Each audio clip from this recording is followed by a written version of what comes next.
हमेशा ये गौर किए होंगे कि पवन बात बात पे लाइव नहीं आता। सर मैं चुप ही रहना पसंद करता हूं, लेकिन क्या करें,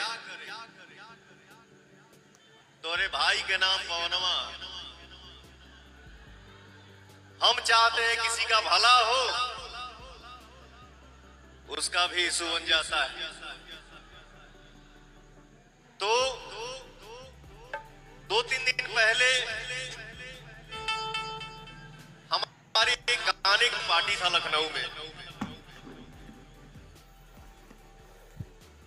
इवेंट रहे। कलाकार क्या होता है?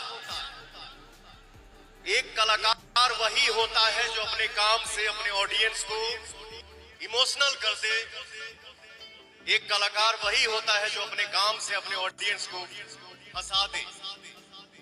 कलाकार हो है ना होला हो।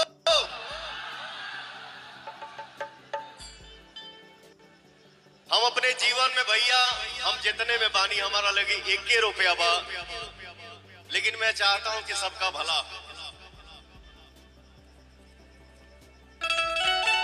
अबजद से दूर ही रहना चाहता हूं, बट पता नहीं क्यों यहां लदे रहता है। हम अपने जानने भर में चाहते हैं कि अच्छा ही हो, चाहे कोई भी कलाकार। तो सही बात है, मंच पे हीरो हीरोइन से नहीं मजाक करेगा, किससे मजाक करने जाएगा। लेकिन कुछ लोग पवन सिंह को फालतू का बदनाम कर रहे हैं और इस पे पवन सिंह ने बयान दिया है। पवन सिंह का ये बयान आप सभी को कैसा लगा नीचे कमेंट बॉक्स में जरूर बताइएगा। वीडियो पसंद आए तो ज़रा लाइक करें।